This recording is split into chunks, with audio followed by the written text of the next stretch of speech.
an era of remasters, remakes, and constant attempts to cash in on nostalgia, I admit with some degree of shame that there are quite a few games that I have purchased multiple times. I own 2 versions of Eco, 3 versions of Shadow of the Colossus, multiple versions of multiple Final Fantasy games, with the most egregious coming from Final Fantasy IV, where I own a loose SNES cartridge, Final Fantasy Chronicles on the PS1, where it was bundled with one of the worst versions of Chrono Trigger money can buy. I received a copy of its GBA port for one of my birthdays. I own a PSP copy of the game, which I justified paying for simply because it was given the new title of Final Fantasy IV, the Complete Edition, and that bundle came with its own remastered version of the game's awful 2008 sequel titled Final Fantasy IV, The After Years, which had previously only been released for Japanese mobile phones. And then finally, I picked up a copy on the 3DS where the game had been completely remade, rocking a new fully 3D engine with a stubby chibi aesthetic. And somehow I've had the wherewithal not to pick up 2015's 3D remake of The After Years that is currently floating around on Steam, which in and of itself is a port of a 2013 Western phone version of the game. But I'm never saying never because clearly, given my track record, I'm a sucker. And you want to know something messed up? I'm not even a huge fan of Final Fantasy IV. And yet somehow I got another version of the game last year when I picked up the Pixel Remaster bundle for all the old Final Fantasy games. I have a bit of a compulsion, obviously. When I like a game, I want the most complete version of the title, even if that does mean sifting through the hot garbage that was the After Years. And even outside of the raw compulsion that has been fueling some of these purchases, there is always the all too dangerous threat of convenience. My last video was on the darkness. And even though I have a PS3 copy of the game sitting on my shelf, capturing footage on the old Sony machine would require using a pass-through to get it to play nice with my capture card, and then dealing with a DualShock 3 that hasn't been charged in God knows how many years. So I did the sensible thing and bought a digital copy on my Series S when it was dirt cheap during a recent Microsoft Store sale, simply because hooking a capture card up to a device that is currently attached to my TV was much less of a headache than the alternative. And really, this has happened more than a few times. Just in my Alan Wake retrospective alone, I decided to play the Alan Wake remaster instead of the Xbox 360 version that I have collecting dust on my shelf. And I didn't even use the PC version that I got during a Humble Bundle years ago for $1, which is tucked away in a folder on my Steam library, simply because I've become an out-of-touch Mac user since starting this channel. The copy of American Nightmare I played for the retrospective, same thing. Picked it up on the Xbox for the price of a Coke because of the convenience factor, even though I have a Steam copy as well. Hell, even my video of Control was captured using the PS5 Ultimate Edition of the game, where, again, I have a PS4 copy sitting unused. But in that case, I'll kind of let that slide because the PS4 version of the game, I'd avoid that one if you have a choice. And really, this is something that I can only foresee getting worse as time goes on. More and more remakes and remasters are on the horizon, and the old hardware is only getting more and more obsolete with each passing day. But I do hold it down from time to time. I didn't get the PS5 remaster of The Last of Us, but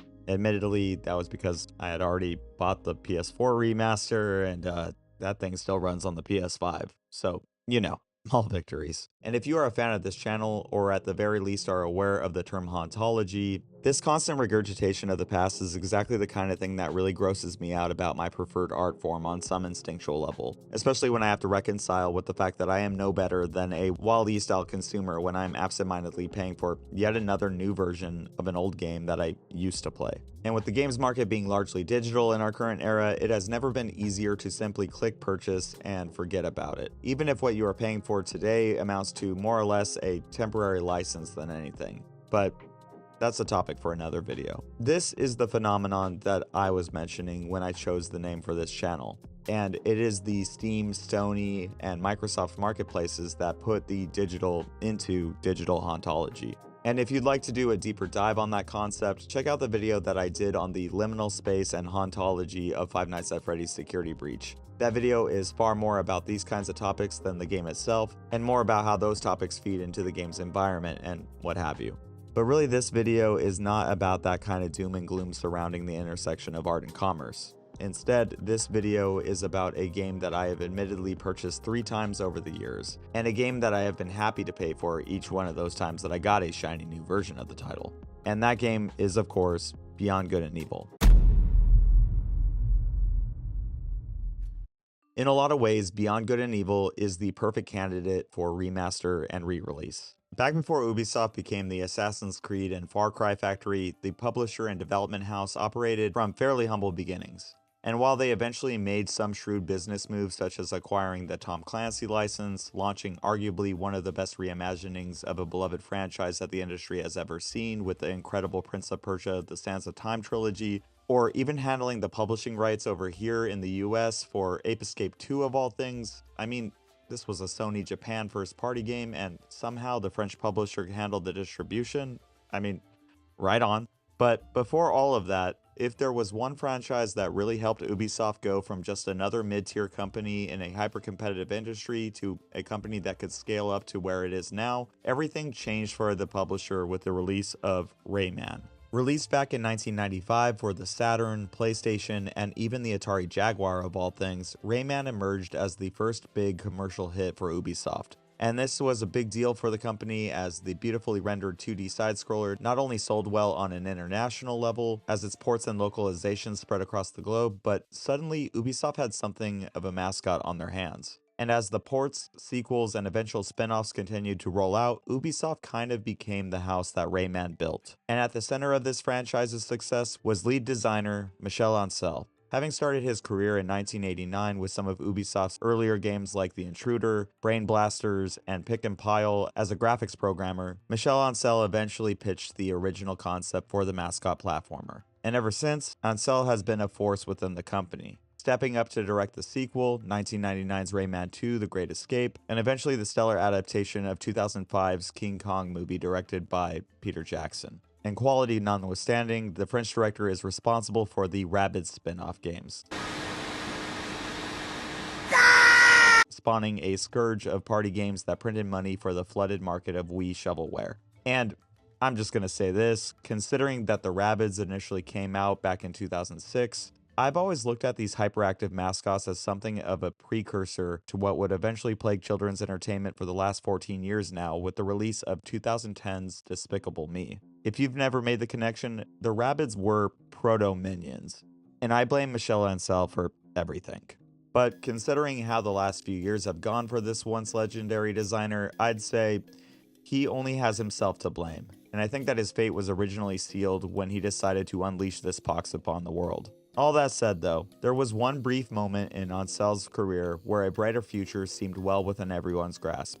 After his successful directorial debut of Rayman's sequel, Ancel set out to design a wholly original IP, and it was ambitious.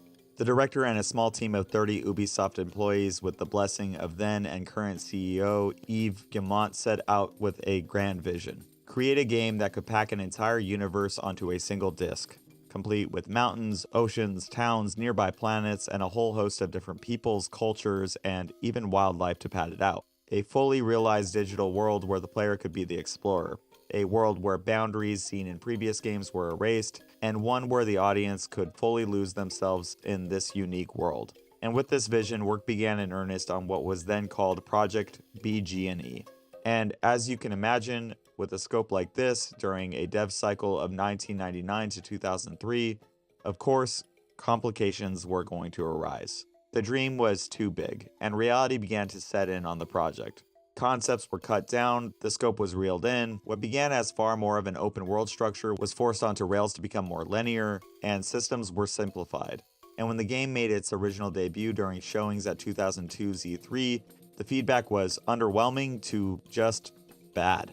People weren't sure what they were looking at. The vertical slices shown didn't seem to inspire the same sense of wonder that Ancel had spoken about in interviews, and chief amongst the criticism, people did not like the look of Project bg&e's protagonist, Jade.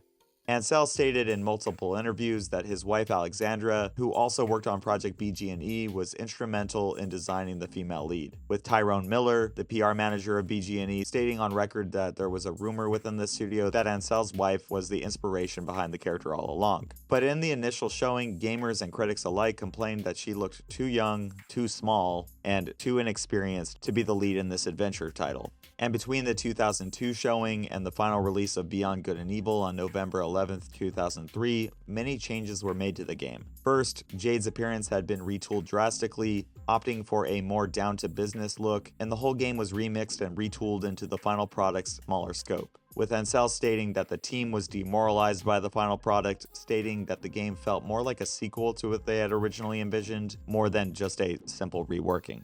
But the final product, despite its development hell, despite the changing scope and the look of the game, it came out to near universal critical acclaim, with all of the major publications like IGN, EGM, Eurogamer, and so on, placing the game firmly within the 8 and 9 range on the 10-point scale. And the game went on to be nominated for multiple awards, including Game of the Year at Game Developers' Choice Awards, before locking in wins like IGN's Best Adventure Game for the year that it was released, as well as Best Story. But whether it be from poor pre-release coverage, limited marketing, as Ubisoft had clearly chosen Prince of Persia: The Sands of Time as their Q4 favorite for 2003, with it releasing just a few weeks before Beyond Good and Evil, or just a combination of the game having a weird name and a look that didn't quite line up with all the heavy hitters released in that same window, Beyond Good and Evil absolutely tanked when it came to sales. Solid figures were never released, but it was bad. Like the game got an 80% markdown within a few months bad. Like there were articles written about the game eventually being given away for free in Canada with the purchase of select string cheese products bad.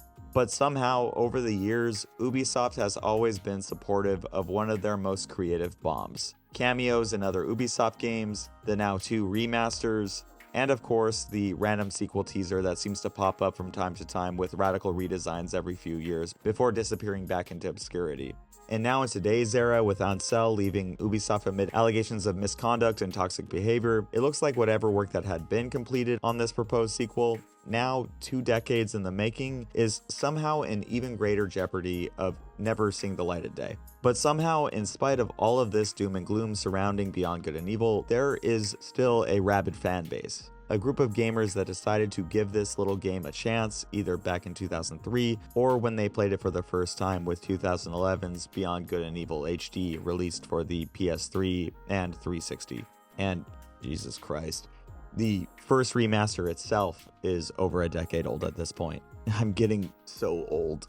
And all of that brings me to today with Beyond Good and Evil's 20th Anniversary Edition. Technically, it was released back in June, but I've never really been one to cover games in a timely manner, and considering that this game was released over 6 months late, if they were actually concerned about hitting the game's actual 20th anniversary, I guess that could be excused. So, what is Beyond Good and Evil?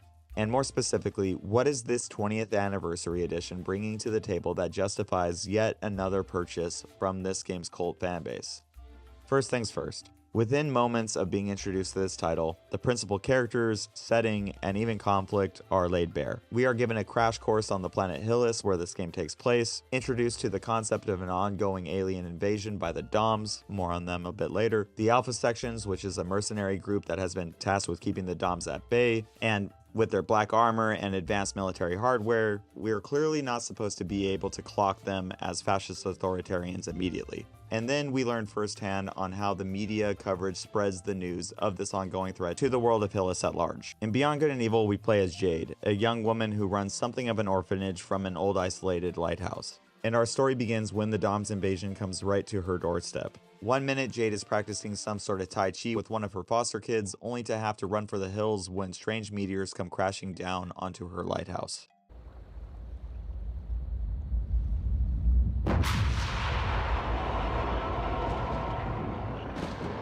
They're coming. Quick, Ven, jump up.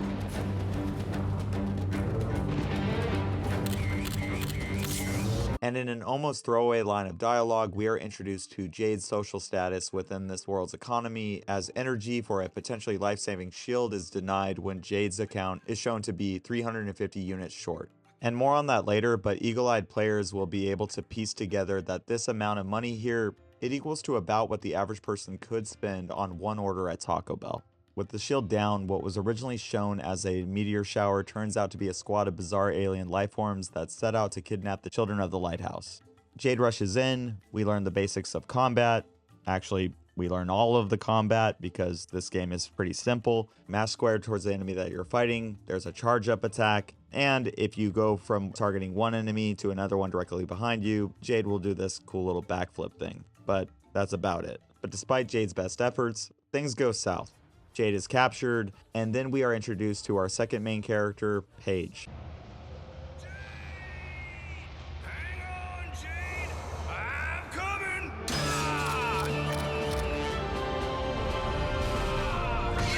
Free yourself, Jade! I'll create a diversion! A pig-like humanoid who we eventually learn is referred to as Jade's uncle. The pair fight off the invaders, with the main threat leaving behind a pearl after it is defeated. This game's premium currency, but more on that in a bit. The alpha sections show up with the media in tow just after everything has been settled in order to project their image of strength across Hillis. But the fight and everything surrounding it takes its toll on Jade, and she collapses as Paige and the children scramble to take care of her. And just in this opening, we kind of get the basics. This is a world with aliens, its people are varied, from Jade to Paige, and even some of the fawn-like children that she takes care of. And we are also given a brief glimpse at this world's socio-economical class system, as our player character is dead broke. And all of this is communicated without any type of fanfare. This is the world that Jade lives in. Get with it. Once our protagonist wakes up, we get some insight on how she at least tries to pay the bills. Still no power? Nope. Now that the shield is on the blitz, we're sitting ducks for every Vorax in the area.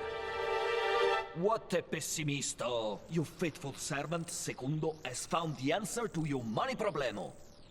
Through her digital assistant, Segundo, a semi-sentient AI, Jade is put in contact with an organization referred to as the Science Center with an ongoing project. With war breaking out on Hillis, scientists want someone to catalog all of the wildlife on the planet. Jade is a photographer and a journalist, and at the start of this game, her best way of making money is snapping pictures of any and every creature and humanoid she stumbles upon, whether it be Paige, the kids, Jade's dog Woof, or any number of increasingly exotic animals found in the world. And after getting enough cash on hand to pay off her electricity bill, more job opportunities roll in. A rich benefactor has tasked Jade with going to the remote Black Isle in hopes of photographing an elusive creature deep within its maze-like structure. But before she can get started on that, Paige and Jade need to get their hovercraft up and running if they are going to be able to do any real type of travel. Paige is a gearhead and a tinkerer, but he is only able to get the craft limping. And before they can set out for real, they have to set sail toward the Mamago Garage, a sort of chop shop ran by what can best be described as a family of Rasta, rhino-like people. And after Jade turns in her recently acquired pearl, the hovercraft can be piloted a lot more reliably. And with the music, the different peoples, accents, even if it certainly can be argued that these are a bit more of a caricature by today's standards. Hey man, what seems to be the problem? I'll go ahead and tow you to the Mamago garage. Mamago! But again, this audio is back from 2003, and it doesn't really come across as intentionally tone deaf. And then there is the way that Creole-esque languages pop up in this environment, and even here, just fresh out of Jade's starting camp, the world of Hillis unravels to expose itself as a fairly developed one from a world-building perspective. This planet is strung together with different oceans, bays, and canals that give way to towns, commercial factories, caves infested with looters, shopping districts, and even local watering holes. And all of these places are ran and visited by tons of diverse people.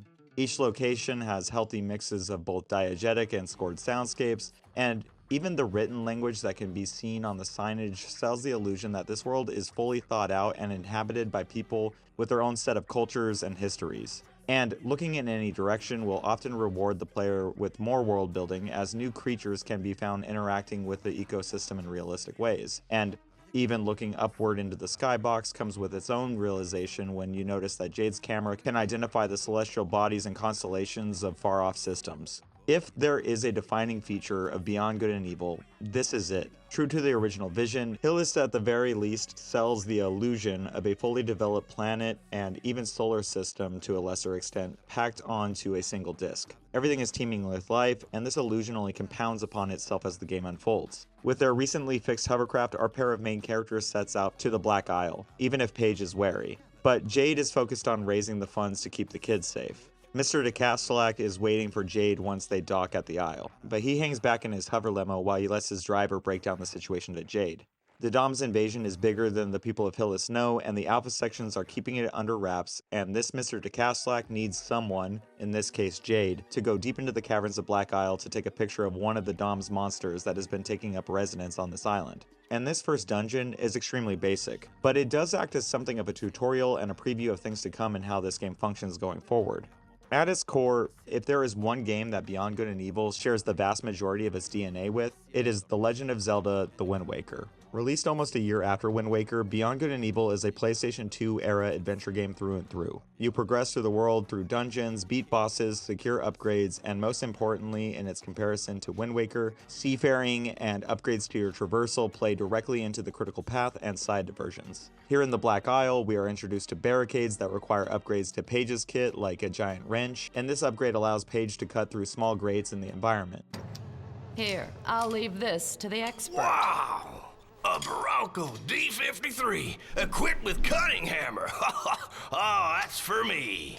And true to his hobby of inventing and kit bashing other tech, Paige also shows off an early version of his jet boots. And while they may not work as intended, they do allow Paige to launch Jade and eventually enemies into the air when he does a ground pound of sorts, with this ability aiding in exploration as much as it does combat. And given Beyond Good and Evil's simplified combat engine, this little extra wrinkle in strategy definitely goes a long way to mix things up. Jade, on the other hand, she is the one that can chimney climb up tight structures in the environment, and in combat, she takes point. And just in this opening dungeon, a lot is done in the way of characterization. Jade, even though she is our main character, even though she is an accomplished martial artist, even though she has already been seen jumping into action to help the helpless, Jade is not an army of one. And she is not, at least initially, presented as a hero out of antiquity, as is the case with someone like Link. In combat, she can hold her own, but to deal killing blows and get around defenses, she needs the help of her partner. And exploration is always treated as a collaborative effort as well. In the original trailer, the one that led to Jade's redesign, detractors pointed out that Jade looked too young, too weak, and they didn't take her seriously as a hero. And it's funny because here in the final product, even though she was redesigned with the Solid Snake bandana and militarized color palette, the original vision was kept alive and well. Jade is a strong-willed, caring, and adventurous young woman, but she is a journalist and a photographer first and foremost. And when times get tough, she uses her intelligence and resourcefulness more than anything. And she always gets by with the help of her friends. And the banter between her and Paige and the rest of the cast, it grounds this character as sort of an every woman. She's smart, strong, a good friend, and a bit of a dork. What the?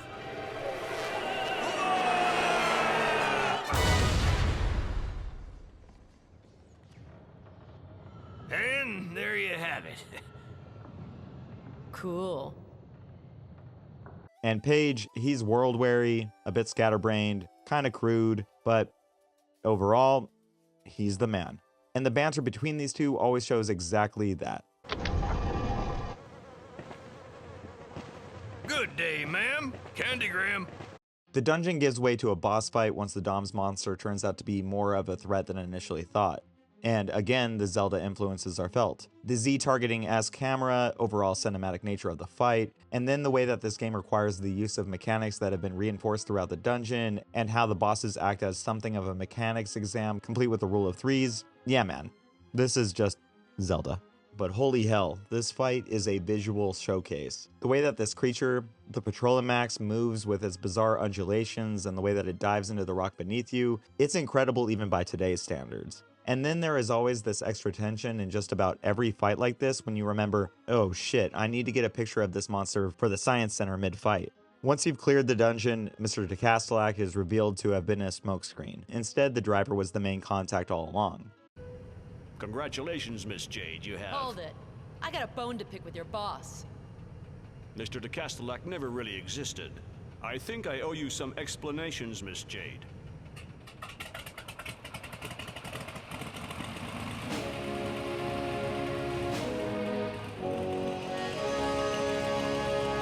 A contact for the Iris network named Han. And you know what? I'll just let the man himself take it away.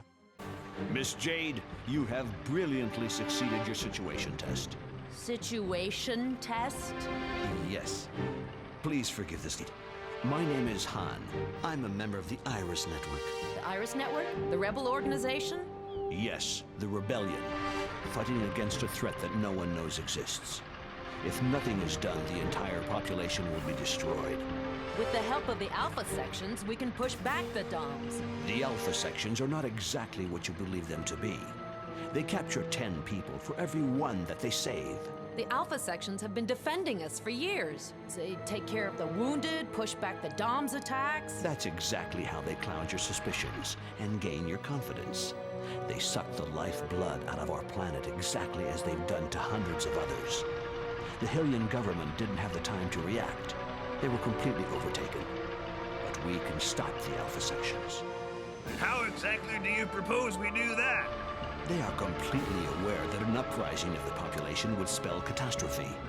Bring the proof of this conspiracy to the people, and victory will be ours. More than ever, Jade, the Iris Network needs people like you. Help us fight the good fight. And it is more or less at this point where the narrative completely changes. From here on in, Jade is no longer just a journalist, but she is also requested to aid in an uprising. And the scale of her adventure, as well as the tone going forward, is just completely different. Jade joins the Iris Network, a worldwide rebellion dedicated to exposing the connection between the Alpha sections and the DOMs, and how the two are seemingly working together to drain Hylis of all of its life force and capture its citizens. And with Jade being nothing more than a journalist, it means that she will be going into facilities under Alpha section's control in order to capture photographic evidence, and then distributing it through an underground network in order to inform the public. Basically, Jade has become a reporter for a propaganda machine. And it is also at this time where the world truly begins to open up.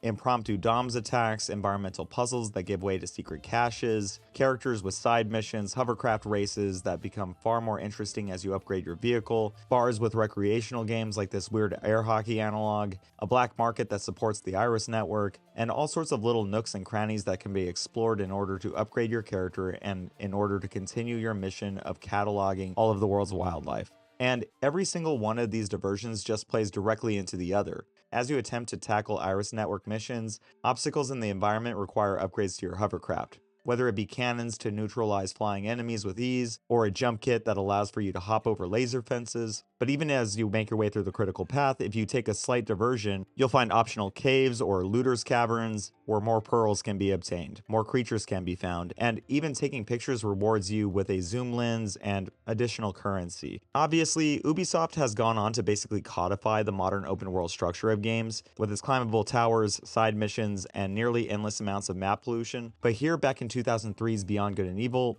even today, this loop feels compelling and tight in a truly organic way. And for me, even though the stakes continue to rise and there are certainly plot beats that take center stage, I never lost focus of the Science Center's main objective. For me, going into new locales, even fighting new enemies, or meeting new characters always meant that I was on the prowl for my next photo op. Something held over from 1999's Pokemon Snap, where every time I saw something flying through the sky or slithering below the surface of the water was met with a, ah shit, new creature. And the way that these animals are integrated into every new dungeon and plot destination was the tether that kept me locked in. For others, it will be the story. For another group, it will be obtaining the final form of the hovercraft, which I'll bring up in a bit. But even that is breadcrumb to the player by the Mamago Garage. Whenever you are upgrading your craft, future upgrades are never hidden from you, so there is always room for that moment of, oh, I can't wait to get that, and oh shit, does that mean that this thing will eventually fly?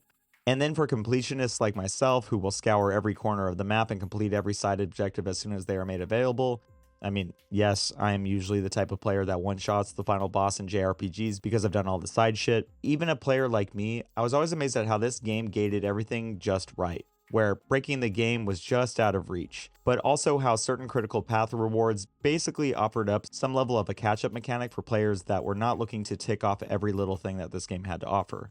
It is superb design, and it never feels nearly as arbitrary as more modern open-world games. I fucking love it. But although the side content is always what moved me the most, there are some incredible moments of storytelling and how the plot affects the world around you. And it is right here where I'm going to offer up a spoiler warning for the rest of this video. If you haven't played Beyond Good and Evil, I suggest you fix that. Pause the video, add it to your watch later list, and if you're on your way out, hit that subscribe button or leave a like. But yeah, this is your final warning because I'm going to go over certain plot beats.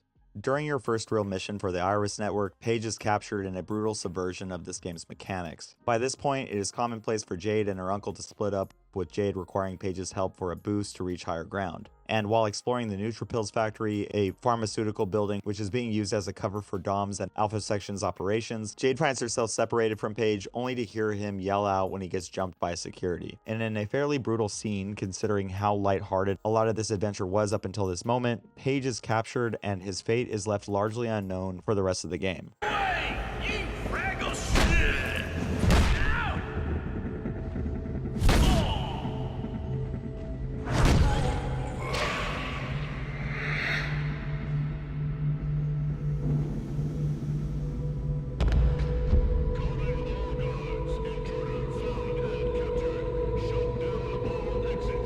And again, the tonal shift here is heavy. One of your objectives during this mission is trying to discover the fate of another informant who had already gone into the factory for the Iris Network. You locate him briefly right before Paige gets got, in a scene that still low-key kind of horrifies me to this day due to the pained animations and phenomenal voice acting here. You alright?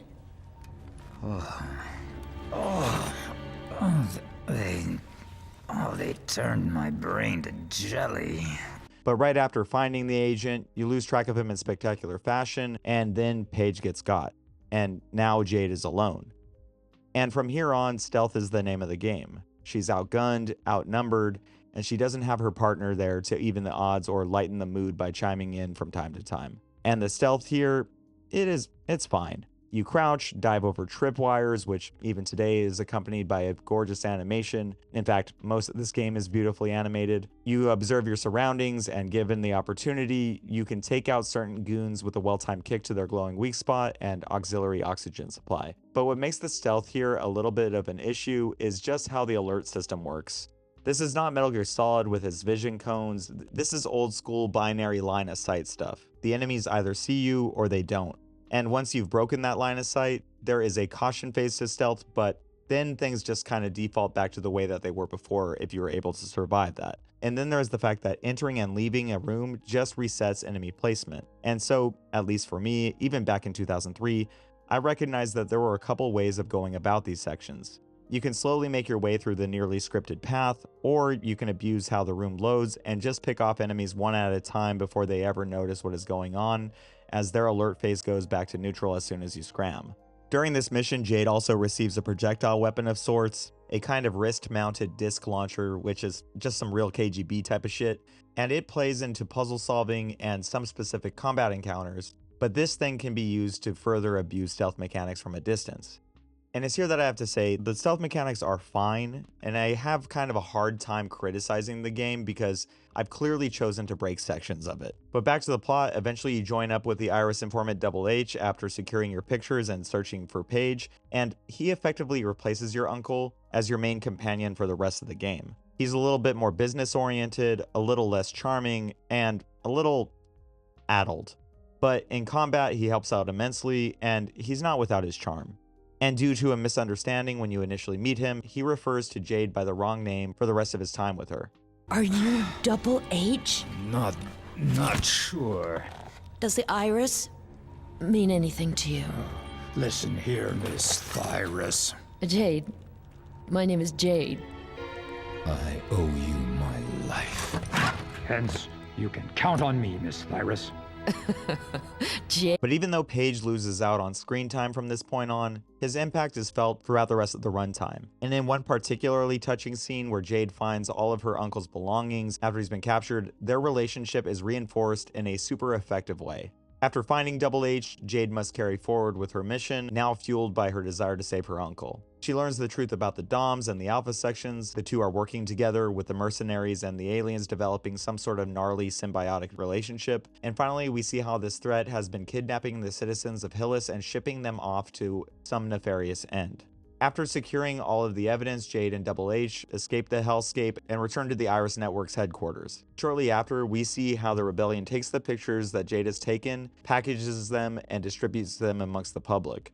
And over the course of this title, NPC interactions are shown to let us know that the news is spreading.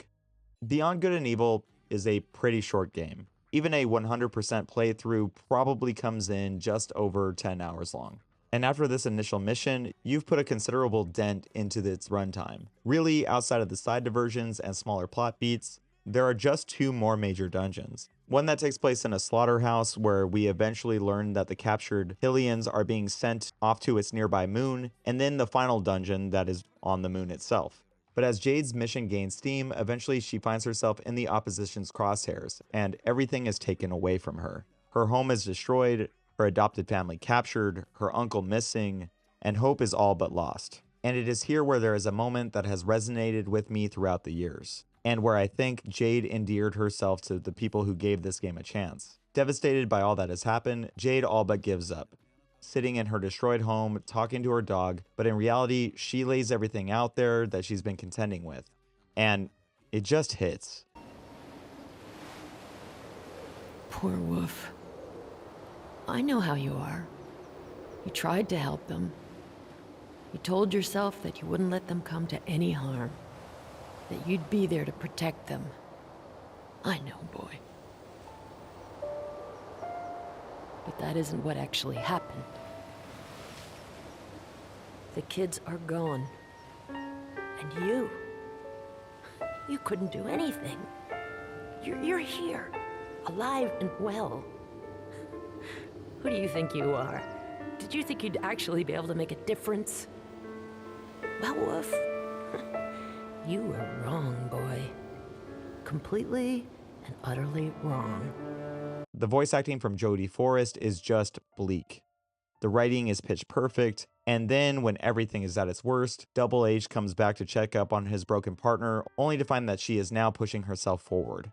Considering how good we have it nowadays with storytelling in video games and all of the advancements that have been made in motion capture technology, this scene is admittedly quaint by today's standards.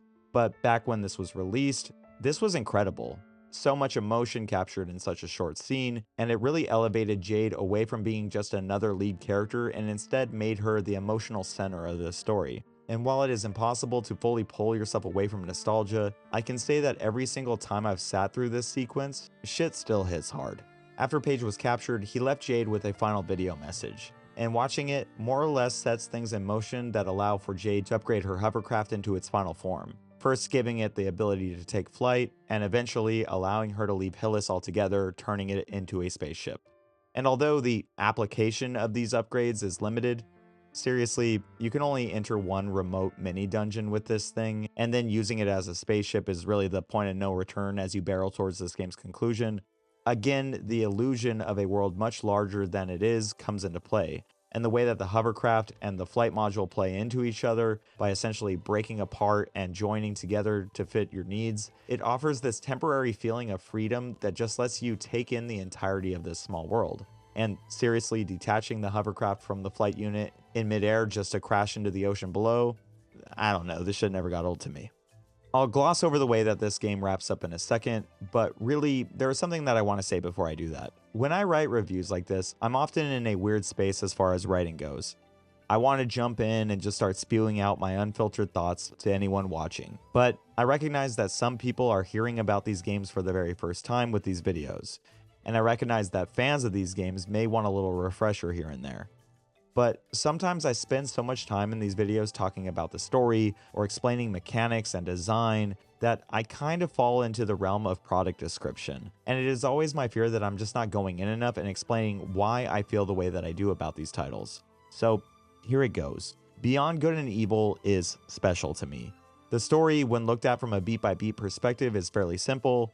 Set up, raise the stakes, ratchet up the character development, and then wrap up things while making one or two missteps. But that doesn't really adequately explain what it feels like to play this game. In its short runtime, all of these characters, even the supporting cast, they endear themselves to the player. Playing a shell game with Peepers, air hockey with Francis, everyone at the Mama Go Garage, even the kids at the orphanage, somehow this cast and how they interact within the world and its story, there is a lived-in feel here that few games ever approach. It's simple, but it's effective. Watching these people move throughout the environment on their small routines reflects who they are in this world.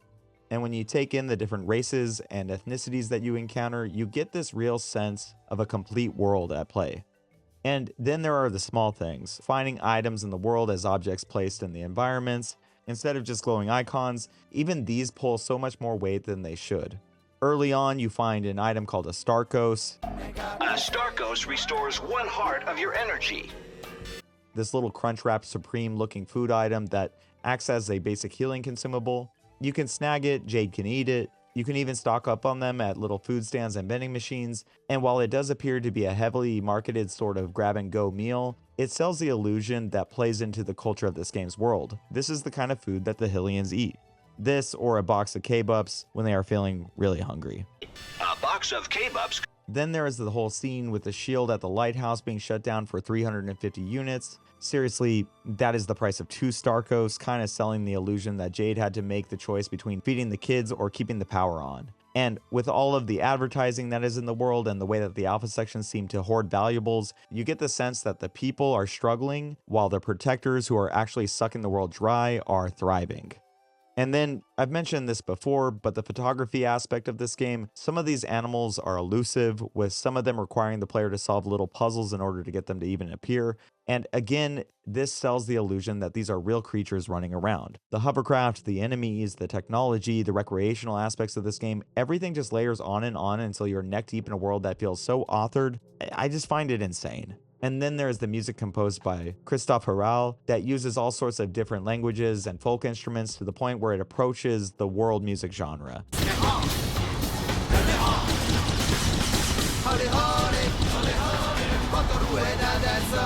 But again, all of it serves this concept of the music feeling as if it were real music produced by this culture. And again, insane. But we can never forget that this game originally thought to be the beginning of a trilogy of games and then retooled in the 11th hour. This is not the original vision. This is a semi-compromised version of the game Ansel set out to make. And if there is a huge weakness here, it is how this title wraps up. I don't want to go into every beat, but the basic gist is as follows. Jade goes to the moon, she finds out who or what has been pulling the strings behind everything, and she broadcasts her findings to the planet below. But in the midst of this, Jade tries her best to find and save Paige. Only once we find him, we learn that it is too late. And again, hyper effective stuff.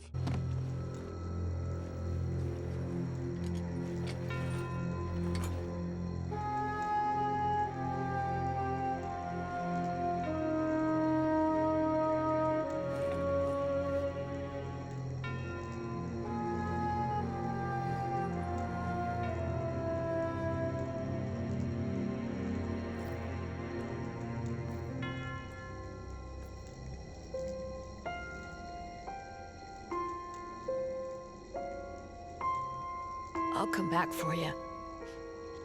I'll bring you back home. But the player is robbed of this moment and its impact when we learn that Jade is a Christ-like figure and she can magically bring her uncle back to life with her tears. Paige, you were... Dead, I know. But you saved me. You're the one that brought me back to life. And then there is this fight with the big bad that ends with Jade ascending to full-on Messiah status, saving everyone who had been captured before. And really, none of this feels earned. And to me, it felt completely out of place and like it was coming from left field. I could buy Jade's journalistic triumph, but the mystical shit, it really never factored into any of this game's story other than this exact moment. Nothing to support it, almost as if Ansel and his team had this moment of, oh shit, we may never actually be able to finish this story if this game doesn't sell, so we just need to get this stuff out now. But even with it feeling a little off, this ending never soured the experience, at least for me personally. Beyond Good and Evil is a weird little game, and what it does succeed in is unlike anything else I've ever played. But now for the elephant in the room. bg&e came out in 2003, and even back then, this game ended on a cliffhanger, with an after-credits scene that pretty much foreshadowed how Marvel would develop their sequel bait going forward. And then 5 years later, we got the announcement trailer for Beyond Good and Evil 2. And I remember losing my shit when I first saw it. It was happening. It was going to be gorgeously rendered, and I was hooked. And then when gameplay was shown in 2009, while it looked more like a vertical slice than anything that was clearly influenced by games like Assassin's Creed and Uncharted, it was our first look into what the game was going to be. And it finally seemed like we were barreling towards release. But then the sequel just went dormant for years. Sure, there were rumors and there was leaked concept art, but with each passing month, the silence was deafening. And then after a while, a lot of us gave up on waiting. Beyond Good and Evil HD released in 2011, and again, there was the odd rumor or whatever, but soon even those faded. And then in E3 2017, we finally got something of substance, a full CG trailer. And at this point, everything had changed. A completely new look, a huge scope, and a much more mature tone, this now prequel to the original game finally seemed to be the fruits of everything Ansel and crew had been working on for over a decade.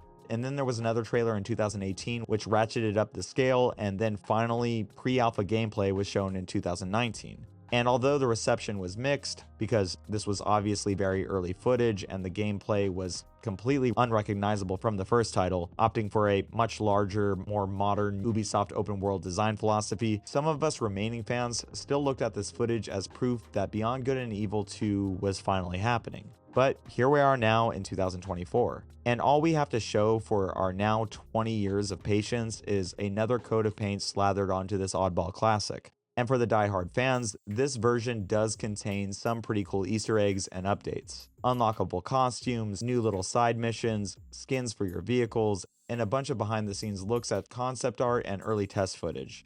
But if we look at the stuff that has been actually added to Jade's adventure, there are new scavenger hunts that have been thrown into the world of Hillis, and they reward the player with repurposed concept art and animatics in order to kind of throw an acknowledgement towards the proposed prequel nature of Beyond Good and Evil 2. And then there is the fact that Ansel has left the company now. And I don't know, for me, with Ansel gone, repurposed footage, no word on the sequel, and the fact that this anniversary package was late to its own party, for me, this kind of feels like the nail in Beyond Good and Evil 2's coffin. I hope I'm wrong, but I officially can't pretend I'm excited for this project anymore until I actually get a release date at this point. And quick update, while writing this, it looks like the Vaporware sequel has been assigned a new director, but the point still stands. I'll believe that this game is real when I can actually play it. And then there's the quality of this remaster. So while this version certainly looks gorgeous, and this title has arguably never looked better, with HDR support, improved frame rates, textures, and all sorts of lighting buffs, this version has introduced a few little visual bugs and even a bug in gameplay that I've never come across in the original. But even with that said, I do kind of get the feeling that this is the definitive version of the 2003 classic. And I loved my time with it. I guess time will tell if this is the end of Beyond Good and Evil, or if I'll be back here to talk about the 30th anniversary when Ubisoft ultimately sells me yet another copy of one of my favorite games. If you made it to the end of this video, thank you for watching. And if you liked the video, please drop a like, comment, or even subscribe. Beyond Good and Evil is one of my favorite games of all time, and this revisit has done very little to change that opinion, even if the game is becoming more and more dated with every passing year. But what do you guys think? Will we ever get a sequel, or is this series finally truly dead? But with that, on to the next video, and I hope to see you there. Until then, you're all beautiful people, and I hope you have a great day.